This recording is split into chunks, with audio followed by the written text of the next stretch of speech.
Hey all, Board Game Brands here where you'll find everything solo, tabletop gaming, and more. Deluxe Master set Snowdonia comes with an official solo variant, Botdell. I'm going to show you how it works. Let's get at it.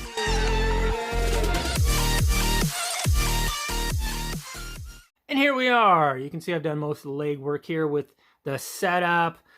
But before I get going, just wanted to thank you. Subscribership is at, I believe, 674 with this recording. And thank you for joining me. I'm going to be doing a tutorial. I might do a playthrough at the end on a different video. I might not. Kind of depends on the time I've got. Essentially, I'm going to go over the rules here on how to incorporate this AI. It was done by David Turczi, who's well known for solo variants, very good ones. They tend to be a little involved. This one is, I would say, on the lighter side as far as trying to learn it and implement it. But all the same, there's still some stuff to talk about. So when you are playing, because there was actually, with the base game, there came a solo variant, but it was very basic. It was, well, anyway. And I was kind of waiting for this before I was willing to pull the trigger on picking up this game. And so here's this variant. It has not disappointed. Let me show you what we got here. Essentially, a two-player game has been set up. So I'm not going to be teaching how to play the game of Snowdonia, the base game. I'm assuming you know how to do that. So keep that in mind. This is just going to be how to incorporate Botdell into the mix here to play it solo. So a two-player game, some things to keep in mind. It comes with a few station cards are removed in a two-player game. There's a couple contract cards that are removed as well. And there are, you want to make sure you've got the correct overlay cards here. And one of the biggest changes is the fact that there are 3 train cards to work with instead of 6. So you got 3 train cards, and you don't have to worry about Botdell grabbing any train cards. He won't do that, but you are only going to have 3 to work with. And yes, there is Santa's sleigh. I'm recording this in the holidays, and of course I have to have that little train. So that will be available. I am going to play completely normal. Pretty much everything, all the rules you're used to in the base game apply to the player. Botdell, however, does have some modifications. So first and foremost, let me show you what we got that's going to run Botdell on his turn, or her turn. So we have another track to deal with here. And these track cards are going to keep track of, when we roll this die, what Botdell is going to do.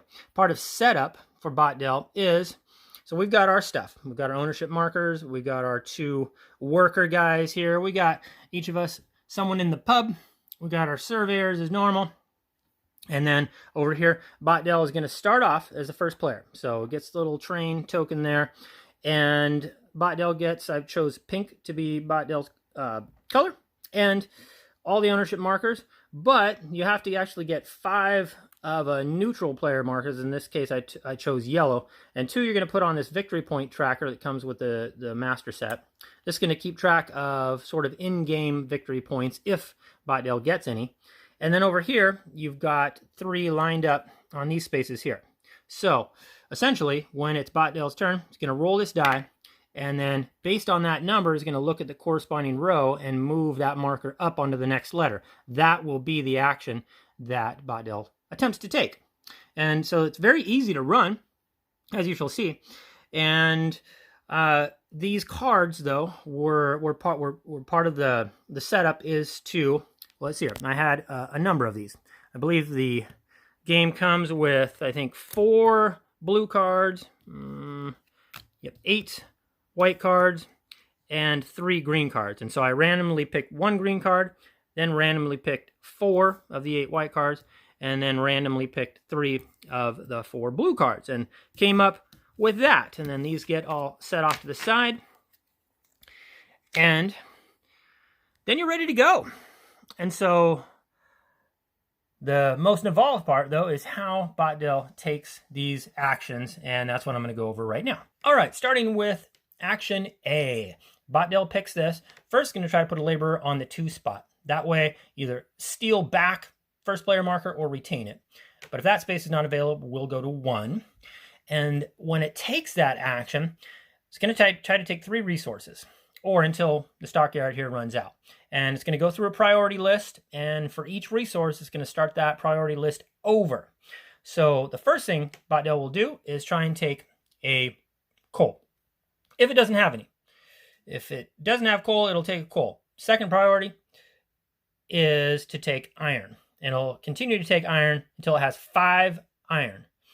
Third priority is to continue to take iron until it has a multiple of 3. So 3, 6, 9, 12, etc. iron. Fourth priority then is to take stone until it has at least 4 stone. And then you get through all that, then it'll go back to taking a coal, or then a stone, or then an iron.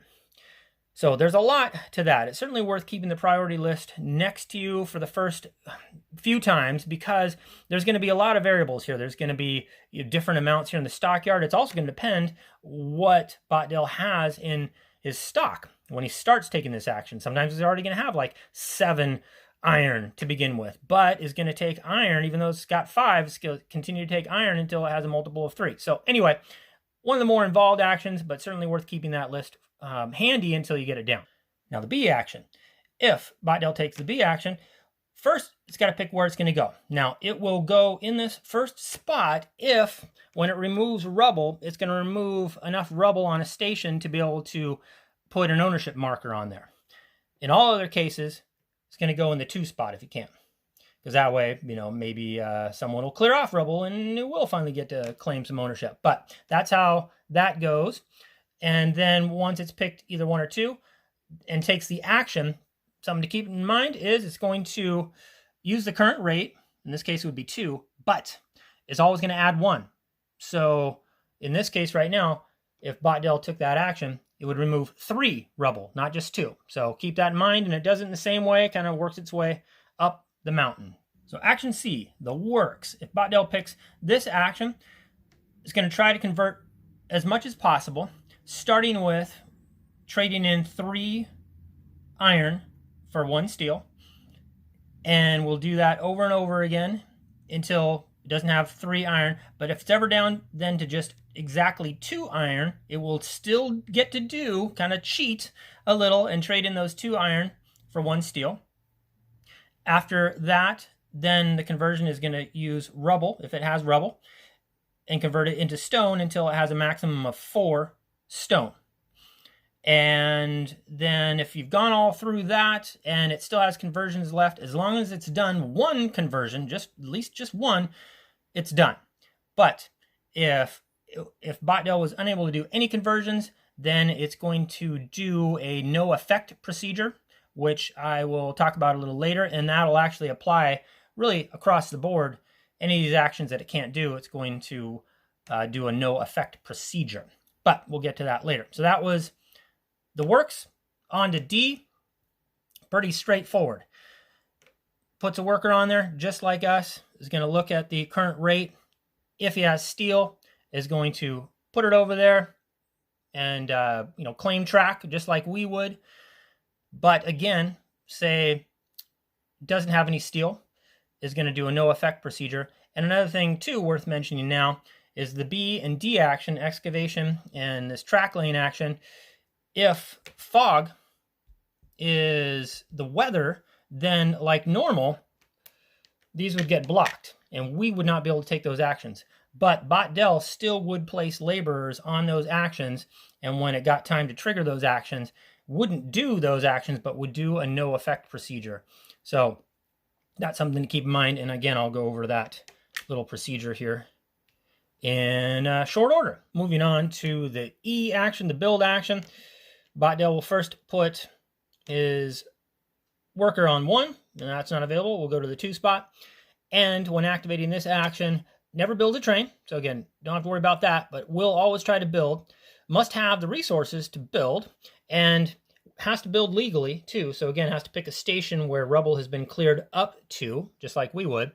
And then it's going to pick the highest victory point value it can, that it can afford. And then if there's a tie between a couple, it's always going to try to spend the least amount of steel. So that's important to recall. It's always going to spend steel last, stone first. And then if there's still a tiebreaker, then it'll always try and go furthest up the mountain and take the furthest up the track again, remembering that rubble rule. And then on to the contract action. Gets that action. Botdell simply takes the rightmost contract and puts it face up in his area. That's pretty darn straightforward there. And then lastly, the surveyor action. So, a couple things here. One, most of the time it's just going to be normal. It's just going to take a surveyor and keep plodding along the track just like we would till it reaches this last track. If it's there and takes that action, it's going to do something different. That is, it's going to take from the bag 1 coal, 1 stone, and 1 iron, and then 2 rubble from the supply. It's going to do that also if ever it tries to place one of its laborers on a particular action and can't because it's already filled up. It's going to default to that. You'll actually take that worker, say he rolled whatever he rolled and had to take a C action, but someone already was on the works, including himself. He would take that worker and set it off to the side and then get those resources I just explained. Not from here. It'll always be from the bag. So that's kind of important. That's easy to mix up and easy to forget. Is going to take from the board, is going to take from the bag whenever it can't possibly select an action because it's already filled up. And moving on to the event track, because this does matter. As cubes start filling up, there's a couple of things. One, this is going to affect Botdell's score at the end for the better. And then 2, as soon as there's a cube here on the number 2, that's when we can buy a train. Botdell does not. But from then on, it can be kind of easy to forget. Before Botdell places first, labor is going to roll a die. And if that die is odd, Botdell, no matter what, is not going to get an extra labor. But if he rolls even and has a coal to spend, Botdell will spend that coal and get the extra labor. The other way Botdell would get this extra labor is if, and this would override any die roll, if the weather happens to be sunshine and Botdell has 2 coal to spend, then Botdell's going to spend 1 coal and get that extra labor. So that overrides everything. If it's sunny, Botdell has 2 coal, it's going to spend the coal and get that extra labor. Otherwise, it's got to roll and have coal available to have a chance at getting this extra labor. So that's something to keep in mind. As soon as that event die hits that 2, from then on in the game, you always have to remember to do that. Now, then the no effect action. Let's go over that. So the no effect procedure is going to kick in basically for spaces B, C, D, or E is where it can happen. So B, if it's fog, then no effect procedure. And if it's on C and it can't do at least 1 conversion, it's going to do the no effect procedure. And if it's on the train, lay track, and it's fog, again, goes straight to no effect. But also too, if it doesn't have any steel to lay any track, or all the track has been laid, then it's going to do a no effect procedure. And over here, if it can't possibly build, it's going to do the no effect procedure. So the no effect procedure again is a priority list. First, Botdell is going to check to see if he has 3 iron. 3 iron and no steel. At least 3 iron and no steel, I should say. Because if he has at least 3 or 6 or 9 iron and no steel, it's going to trade in the 3, 6, or 9 for 1, 2, or 3 steel. Otherwise, it's going to move on. It's going to check surveyor and see if it's surveyor. If surveyor's not all the way to the end already, and if Botdell is not ahead of you, it's going to move up 1 space, move the surveyor up 1 space. Otherwise, you are going to have Botdell consider taking a contract card. First, Botdell is going to check to see if already got a contract card this turn. And the way you'll know is if it took that, a no effect procedure earlier and had a contract card, you'll have them face up until the end of the round where you turn them face down so you can kind of keep track of whether Botdell has taken a contract card or not. And again, if Botdell has not taken a contract card yet this round, this time is going to take the leftmost contract card. So that's a difference because here on the F action, Botdell took the rightmost contract card. But during the no effect procedure, if it gets that far, hasn't taken a contract card, it's going to take the leftmost contract card. After that, then it's going to go back to check if the surveyor is not all the way at the end. Botdell is going to do that take the 3 resources from the bag, 1 coal, 1 stone, 1 iron, and then 2 rubble from the general supply. And then lastly, the last consideration will be just to move the surveyor up 1 space. So that is the no effect procedure. You're going to go down that list until you can do one of those things. So lastly, let's talk about scoring. So in-game scoring can occur during this event track. So once a cube goes here or here at number 7 or number 10, and event cubes go back in the bag, you have to check Botdell. Because if Botdell has more than 5 iron, it's going to trade in iron, going to put it back in the supply bag, and score a victory point for each one it puts back in the bag until it gets down to 5 iron. It's going to do the same thing for stone. If it has more than 4 stone, puts them back in the bag, gets 1 victory point for each stone until it's down to 4. And that's where you'll keep track of that score there. Then there is the end game scoring. Botdell is always going to score first because you're actually going to be scoring it points as well for cards that don't have any ownership markers on there. And if you score yourself first and you're pulling off goods and stuff off of the cards, you're not going to score Botdell correctly. So always score Botdell first, and I'll go over that now. So the end game scoring for Botdell is a little bit more involved than ours, because what's going to happen is first, Botdell's going to get points. It's going to get 2 points for every track card that was completed by the game during the whole lay track event. It's going to get 2 points. So basically, any track card that is flipped over and has no ownership marker on it, Botdell's going to get 2 points. Then 2 victory points again for every empty space on station cards completed by the game during the complete station event. So this, for instance, you'd have to look, and for every space on there that has no ownership marker on it, Botdell's going to get 2 points. And so that can add up quite quickly depending on how many of those build station events occur during the game. Then you're going to score track cards like normal. And Botdell will have put ownership markers on tracks, quite likely anyway, and is going to get the standard points for that. Then station cards as well. He's going to, any ownership markers on the spots is going to score just like us. Then the contract cards. So you'll check contract cards, and if Botdell has less than 4 contract cards, you're going to draw until Botdell has at least 4. My experience has been that Botdell tends to get, well, I think there was one game where he had fewer than 4. It's not very often. He usually has a bunch of them. And what you have to do is flip those over and optimize them. And that's where you're going to, again, be pulling stuff off of the track cards and messing around a little bit, trying to make sure Botdell gets the most points.